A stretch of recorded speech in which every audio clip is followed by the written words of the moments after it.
And the truth is, if we're not exploring how we show up with other people, we could be impacting the work in ways that cause people to play small, to do the least amount instead of being engaged and actually going above and beyond.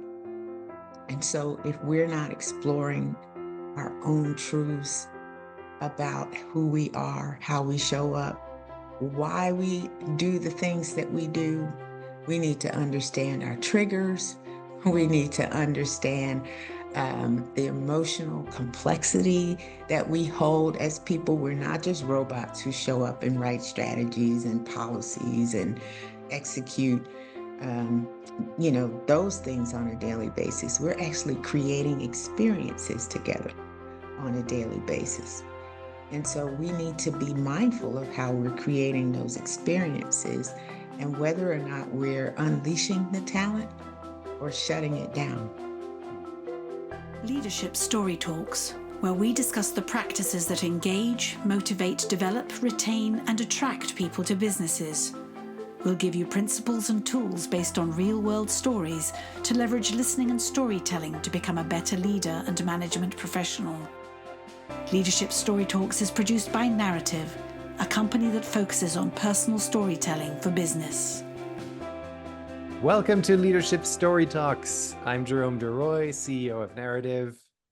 And I'm Julienne Ryan, and I'm always excited to be here with you and our guest.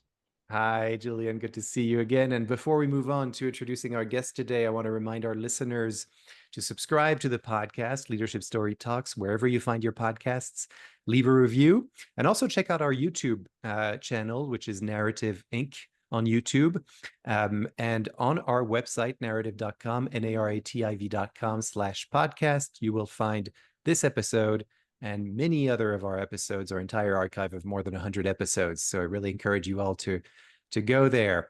All right, so without further ado, today our guest is Pearl Alexander. Pearl Alexander JD is a leader in higher education, currently wrapping up her assignment as Executive Director of Organizational Culture and Professor of the Practice in Scheller College of Business at Georgia Tech.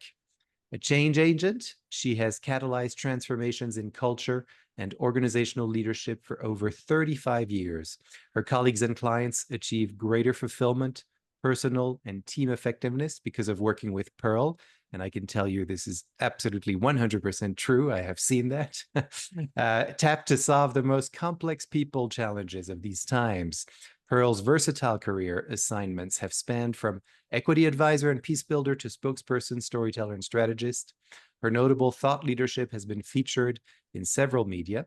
She integrates inclusion and belonging principles with her leadership services, inspiring others to courageously access their personal power and step into wholeness. For our longtime listeners, I'm sure after hearing this bio, you will understand immediately why Pearl is on the show today. So Pearl, I'm really, really happy to have you on. Welcome to the show. Thank you so much. I'm delighted to be here this morning. Oh, great. Well, thank you for being with us. I know it's been quite a time for you as you've been wrapping up your time at Georgia Tech. But let's maybe for our first question, let's go back in time a little bit. And if you could you tell us a little bit about your career journey and what led you to this position at Georgia Tech and that, very fruitful career, let's call it. Yeah, so actually, I have to laugh because what actually literally led me to Georgia Tech was I was in school studying at Georgia State University, and at the time I was studying, I was a young parent on the verge of divorce, and I knew that the path ahead was going to require resources, more and more resources. And so I had heard that they paid more money for the same job over at Georgia Tech, a few blocks away, right? So I said, let me go investigate this. And sure enough, they did. And so I got to know some of the folks over there and eventually got a job in human resources at Georgia Tech. I was studying human resources in my curriculum, in my business curriculum at Georgia State.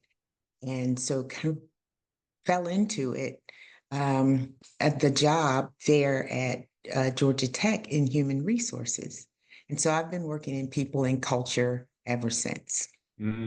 Wow, amazing. And I know that, so my experience of working with you, Pearl, and I know Julienne also, you've got a connection as well, and that's with storytelling. And when we were preparing for this interview, we talked quite a bit about storytelling and what it meant to you and how you've been using it in your own career and kind of what you saw, how you saw the value of storytelling. And I'm curious because I know, you know, for a while I consulted on a few projects, but certainly it was not the only storytelling thing going on at Georgia Tech. This has been something in your mind as a professional development tool, as a culture building tool, many other things. And I'd love for you to, for our listeners to hear in your own words, how you've kind of found out about and witnessed the power of storytelling in your own context of people and HR and culture at Georgia Tech and elsewhere, perhaps. So my favorite thoughts about this and what has evolved is I think the connection, the glue, thematically in all of this for me has been a way to create and foster inclusion and opportunity. And I've just seen through my own experience of being an individual contributor before being in management, what that experience is like when you're in a place and you're trying to learn and you're trying to grow and you don't feel seen, you don't feel heard or visible. And this is one of the easiest ways to help people feel like they have a place, to feel seen, to feel recognized. You know, we all want to be acknowledged as human beings. And so for me, I've always looked for those ways that we can acknowledge others, we can include others. And I've come to learn that storytelling is an act of inclusion. And so over the years, I have used it. I'm a listener by nature, I'm introverted. And so often, um, you know, my strength is actually listening to people and hearing them. And eventually, through working with other colleagues at Georgia Tech, came to the idea that we should really be on a mission, if you will, to bring storytelling to Georgia Tech in a way that it had never been done before. And in service of creating a culture of inclusion. And so that was how it started. I've worked in the diversity and inclusion space for a while. At Georgia Tech, it's been thematically there through just about my whole career of being at Georgia Tech, and doing things in people and culture. And so I was excited about how to do it, like figuring that out. It took going and listening to other storytellers, to places where storytellers were doing their thing, going to conferences, finding out about companies like Narrative, and learning that there's a whole world that's out there, that it was like we wanted to bring it into Georgia Tech. Like it's out there. I have to go out there and get it. But then how do I bring it into Georgia Tech? And so I started working on that, but first by just immersing myself in that world, right? Going to some of these storytelling conferences, going to places like the Moth to listen to stories, finding podcasts on online, you know, where they do storytelling, and just fell in love with it. And sort of the rest was like history again. It's like we started building in ways that we felt people would listen and people would catch on. And what better way than to start asking people to tell their stories? Yeah. Anybody who's going to watch this on YouTube will see that I was fidgeting and not listening to my advice. I go about just listen and be there for the person because so many things are coming to mind. I was one of the people, not at Georgia Tech, but in a story group where you came as a presenter many years ago. Yes, And yes. your conversation has stuck in my mind ever since then because you brought the human components of all of us to life. You captured and said out loud what many of us think to ourselves or how we react, the good side of us, the natural side of us, and you spoke a truth. And I think one of the powerful things was you acknowledged the human personality and the connection that we sometimes do a knee jerk reaction about how we're Mhm. seeing the other person across from us. And I thought that was great because you took your words, you didn't use PowerPoints, you didn't say we're going to just bullet the heck out of this conversation till you Yeah. submit. And it was you addressed the bubble over the head, which is expression I always use, the thought bubble, and made it real and made it okay to say, need a little work. So again, appreciation to you. But we say with storytelling, there's a ripple effect. We don't know when it's going to show up again, but this thing has been rippling. And so I think I just wanted to let you know that. Mm. Thank you. I remember that session so well. We were actually there to do a pre-conference workshop, and we were focused on the topic of resilience. Mm-hmm. And in order to be resilient, what I've learned over time is that you have to tell the hard stories, the stories of failure, the stories of not enough. And we often start those stories sessions with I am poems. And I think we had folks do them that day. And I remember, thinking, when people ask you who you are, and you start to tell them, if you can tell them in that sort of poetic fashion, it resonates. And then it makes it easier for you to talk about the challenges you have. And I remember talking about I'm vulnerable and powerful. You know, I am Nubian Pearl, the love child of Joseph and Sarah. I'm a Northeastern gem with some Southern ways. I love it. Yeah, I'm a middle child, only girl child, nurtured under the watchful eyes of brothers dear, my Farmdale Road family, and my church home. I'm from family dinners that turned into rook parties and lively debates on Saturday night. I'm deliciously complicated. I am ocean tides and moonbeams, and I can't remember the rest right now. But it was just we wanted everybody to go through that kind of exercise of introduce yourself in a vulnerable way. And because oftentimes we don't know how to talk to or be with other people, and that makes us armor up or show up in artificial ways with our mask on and things like that. But when we connect as humans, that it reminded me, Julienne, of something that's really important, and I hope is like a major takeaway for everybody that hears this. If we can connect as people first, as human beings in organizations, work is going to get done, but we feel better about getting it done. We feel seen, we feel heard, we feel important, like we matter. And if you can make people feel like they matter, it it creates connection. It creates the opportunity for them to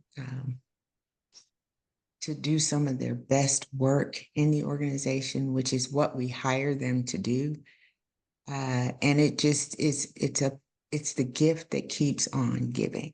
If you can be that person that will listen to make somebody feel seen and heard. That's beautiful. You know, the word that came to my mind as you were speaking about making people feel like they matter, it was the word belonging, really. And I think that that's in my experience of working with you and Georgia Tech in particular, and kind of seeing how do we implement some of these storytelling methodologies and techniques so that you get to that result. Essentially, I know that, you know, working with you, that's always been the North Star is, you know, how do we make people feel like they matter, like they belong, and like they're included. And I remember, you know, the I Am poem that you just recited for yourself, that was something that you then implemented at Georgia Tech, because I remember seeing some or hearing some of these I Am poems by a wide range of people kind of representing Georgia Tech. And I thought it was such a powerful way for people to introduce themselves. Because like you said, especially when you're asked to speak for the first time, to me, in my experience, because, you know, having worked with many people in many different countries, et cetera, even different languages, it's always the same kind of, there's always that little hesitation. And it's interesting, even the most extroverted and charismatic people, you know, it's maybe there won't be hesitation, but it's kind of, let's get this out of the gate and get that over with. And so as a result, Yes. it's something we've prepared. It's something that's on a business card. It's something I can just hand it over to you. This is who I am and my role, my title, you know, and what I currently do in just a few seconds, right? And we get to nothing of the person themselves. There's no distinction between one person or another, even sometimes, because these roles, I mean, everybody seems to have the VP title of something most of the time. So you just look at the same titles and roles. And so yeah, I think that's just a wonderful way of kind of breaking that and getting to the authentic self, essentially. And I get to this idea because I know that's really dear to you, and I really want to hear your thoughts on this. This idea of truth, and you mentioned this word of, you know, getting to the truth, and I think, and I've heard you speak about owning your truth, and I wonder if you could maybe tell us a little bit more about what that means to you, owning one's truth. Yes. And so I like to think of it in terms of owning our stories, Mm, right? Our truths are brought about by the life experiences we have, the perspectives we have, what is true for us. And a lot of times that is what we want to disown. So, as you know, I'm a certified Dare to Lead facilitator and have done some work, you know, in lots of organizations to bring the Dare to Lead curriculum written by Dr. Brene Brown to life, not just at Georgia Tech, but in other organizations. Started out with the desire to bring it to Georgia Tech first and foremost, though, for the same reason that we wanted to bring in storytelling, and found this nice little bridge and this connection piece in there. But in her work, she talks about when we deny our stories, they define us. When we own our stories, we can be the author of those stories and write a brave new ending. Well, I have found that to be true, that owning our truth requires exploring the stories we hold. What are those narratives? What are those scripts and beliefs that we have that cause us to show up and behave the way we do? And you know, my real passion is around leader development and helping leaders in organizations. And often we don't get to explore the underlying thoughts and emotions and feelings we have as leaders. We're so caught up in the day-to-day and creating the strategies and executing and project plans and all of that. And the truth is, if we're not exploring how we show up with other people, we could be impacting the work in ways that cause people to play small, to do the least amount instead of being engaged and actually going above and beyond. And so if we're not exploring our own truths about who we are, how we show up, why we do the things that we do, we need to understand our triggers. We need to understand the emotional complexity that we hold as people. We're not just robots who show up and write strategies and policies and execute, um, those things on a daily basis. We're actually creating experiences together on a daily basis. And so we need to be mindful of how we're creating those experiences and whether or not we're unleashing the talent or shutting it down in the organization. And so owning the truth means really looking at when you aren't doing something well, right? When you have messed up, when what Brene might call a face down moment, right? In the arena, we're in the arena every day when we show up. And, and if you don't explore those things, you don't learn, you don't grow, you keep making the same mistakes over and over again. And, um, I think far too many of us have experienced a workplace where leaders are not owning that truth of how they show up, how they influence, and how they lead. And it consequently, it leads to toxic workplace environments. And to me, that's just tragic. Yeah. Yeah, no, first of all, beautifully put. Thank you for that answer about owning one's truth, and I was going to ask you about Brene Brown, and you've covered it, so that's great. Yeah, because it's all connected, really. And one of the things that that you just reminded me of is that much of what and I think it's important for our listeners to know that much of what you speak about here, you've figured out ways at Georgia Tech to implement some of these, to actually work with leaders or aspiring leaders to look at all of these things, look at themselves quite deeply, and then be able to tell a story about themselves for the outside world, perhaps, if that's what they want to. But it's part of this, and I'm talking about the context of the program called the Inclusive Leaders Academy, which I think is really quite unique. And maybe you could tell our listeners a little bit about that and how that came about, because I feel like that's such a wonderful program. And yes, much of what you've talked about here has actually been put into a curriculum. It has. And so, gosh, it's been now since 2016 when we were creating and navigating with our first cohort through this curriculum that we were designing, supporting people to become culture champions. That's what we wanted them to be. And we started doing the storytelling work a little before that.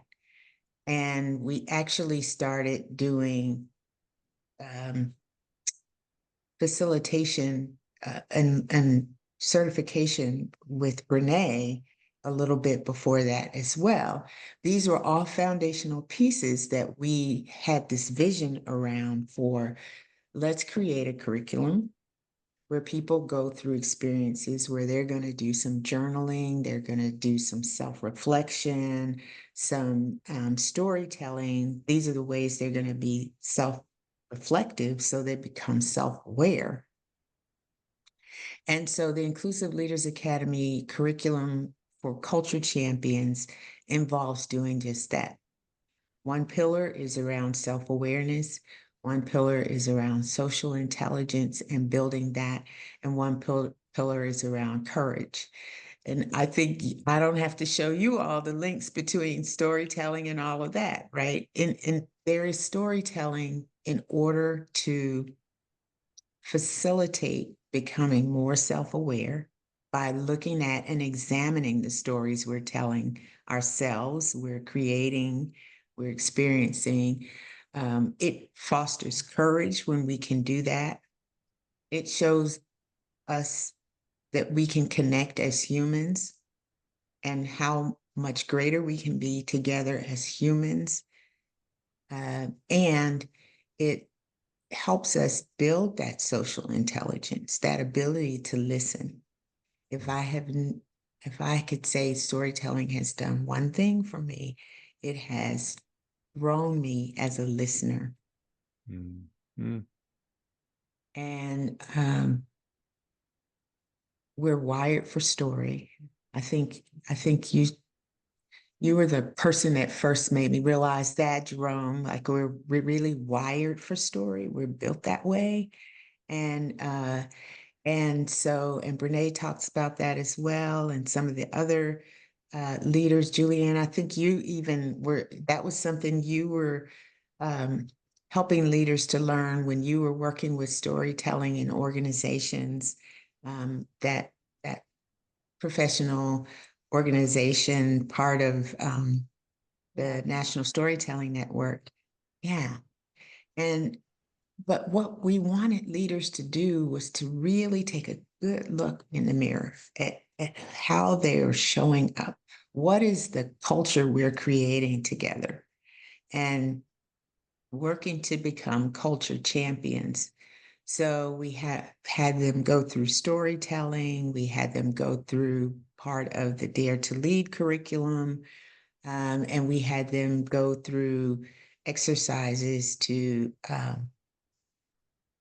understand their biases, and how to mitigate those. Oftentimes, those come up through storytelling. Like when we explore not just the story itself, the what happened, but what was our part, what was our DNA in the story, and the reason why it came out the way it did, and what would we have wanted the ending to be.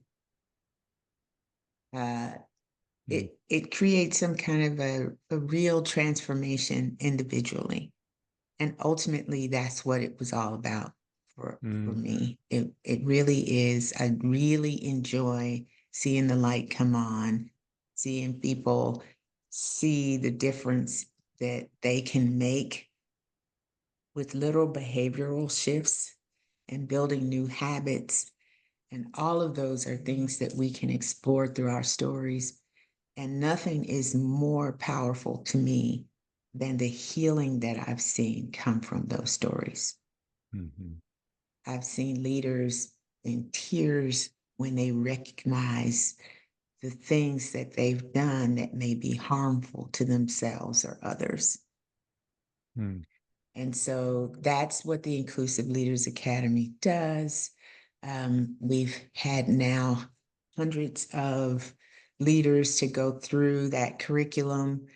It's one of the things I'm really proud of is that wrap up my time at Georgia Tech.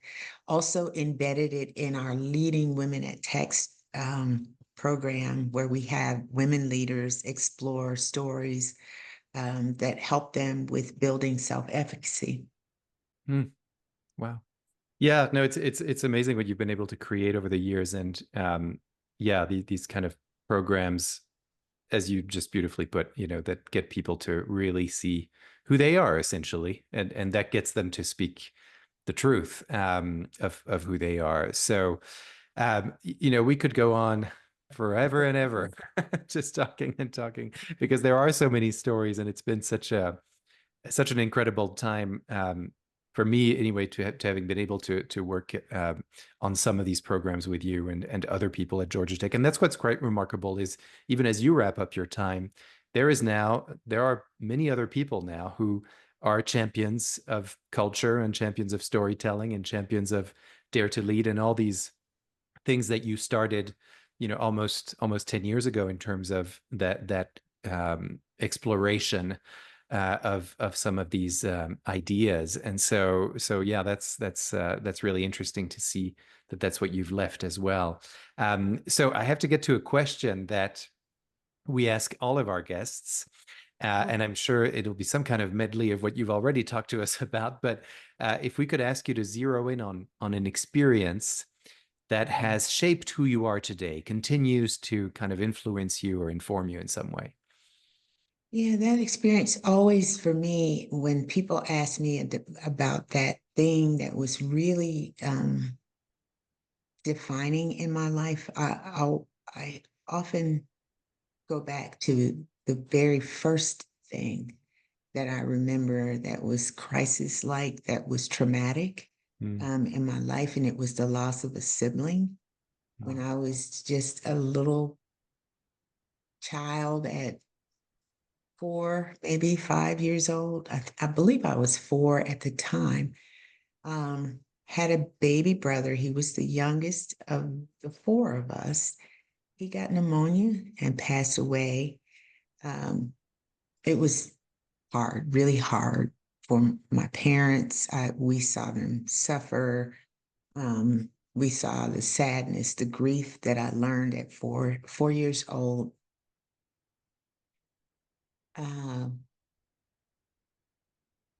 Created a longing, a desire in me to want to be a person who could inspire people to do their best, right? To help people grow, to help people move past um, sadness and grief and things that hold us back and things that hold us down. And I later connected the dots with that when I had the opportunity to lead the learning and development team at Georgia Tech as part of my portfolio of work. And it always reminded me that I never wanted to be that person to disappoint, to cause the grief, to cause the trauma. I know I've probably created my fair share of it over the years. But it wasn't because it wasn't for not trying, but I really, really wanted to be a person to help people heal and grow because you live through that experience of, parents losing a child at that time, very young parents and young children. And it really has shaped me into wanting to inspire and I believe that when people are working from a place of strength, when people are working on the things that they love and they're bringing their strengths to that, there's some joy to be had, in work. And it doesn't have to feel heavy and hard, which is what I prefer, right? That was heavy and hard. I don't want heavy and hard, although we sometimes have to sit through that, through the stories that are heavy and hard. But it was sitting through that one at such a young age, I think that has also shaped me and my ability to listen to what's heavy and hard right now. So it's not always just the joyful piece, it's not always the inspirational piece, but it's being able to sit with people in the middle of a mess and sit with them outside of judgment, sit with them in empathy for what they might be experiencing, and somehow knowing that through this, um, there's some good learning that can be taken away, there's some growth, and on the other side, there's possibility. Yeah. Yeah. So it's always interesting to hear, and that's a beautiful, and thank you for sharing that important Mm. milestone in your life, and that is the framework for you.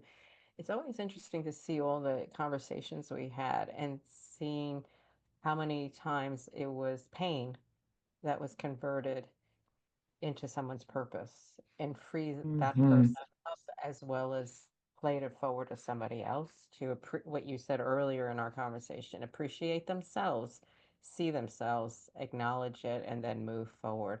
I've been writing little words down that come to mind. I'm thinking, wow, if I had like some kind of board game, I would, it's amazing here that without fail, you were saying, seen, heard, listen. There's belonging, there's hope, and then there's connection. And I Mm. think that's the thing that ties all of our sessions together. And then, most importantly, yours, which is a very special moment for us, especially this week with the holidays, where people look back and reflect who's with them and then also who's not with them anymore and how we can bring their stories forward. Yeah. Yeah. Yeah. Beautifully That, said. Yeah. Sorry, Pearl, you were going to say something. yeah. So in my I am poem, you just helped me remember one of my proclamations is I am hope. Wow. That's great. And to echo what you said, Julienne, what came to my mind was just the value of, you're someone, Pearl, who and I think this really came through this conversation, who kind of embodies the value of self-awareness. And but the way that you've described it, I think has given our listeners a kind of very practical way of looking at it. I mean, you've said, okay, here are the things that we look at, who we are, who we truly are. You gave us the I am poem of yours. You've just told us this kind of story that at a very young age told you what grief was like for those around you. And I'm imagining at 4 years old, well, I can't imagine what it's like to actually take that in as a 4-year-old.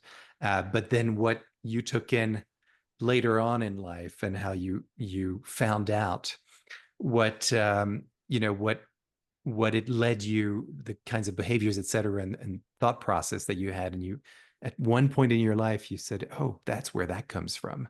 Now I get it. I've connected a dot here. And then you can move from that to, where else do I need to connect those dots, right? It becomes this Mhm. infectious thing once you start this kind of work. And I really hope, to use that word of yours, that our listeners take that to heart, because there is real value in looking at these aspects of our lives that we take for granted. We take for granted that we're, you know, uh, I'm the peacemaker. I'm the one who will Mhm. mediate things. Oh, well, where does that come from? Oh, I know where that comes from. And you can sort of look at that. And, oh, okay. Well, what does that serve me, and where does that not serve me? But unless you do that really hard, required investigative work, I think it's hard to. Well, I know that it's hard to really become the kind of leader you really want to become, or the kind of person, let alone being a leader. So yeah, thank you for sharing so much of yourself today, and all of your experiences. Like I said, we could go on, but I know you have a something will happen after post Georgia Tech, and I'm very excited to hear what that's going to be, and what happens then, and hope that our paths cross again. But in the meantime, I'm really happy that you were able to come and share some of this with our listeners. So thank you very much, Julienne. I don't know if you have any other No, thoughts. and I appreciate again and again, and this will follow me around my day and even for the Yeah. coming weeks. So thank you so much. Thank you so much, Thank Pearl. you. Yeah. And thanks, Julienne, for being my wonderful co-host once again. Looking forward to doing this again with you. And I've to my listeners now, if you've been inspired by this session, as I surely have, many of the concepts we talked about here, you can find out more about in our own training programs at Narrative. So you can go to narrative.com, narrativ.com, find out about group training programs, one-on-one coaching. And of course, you can just reach out directly to us as well through the website. And we are always ready to listen to you, because that's where it all begins.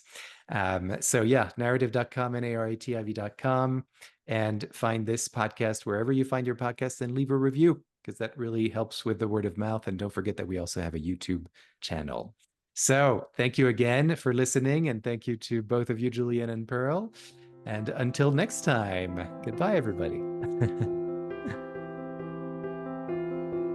For more information on the narrative listening and storytelling method and how it can help your business, go to narrative.com.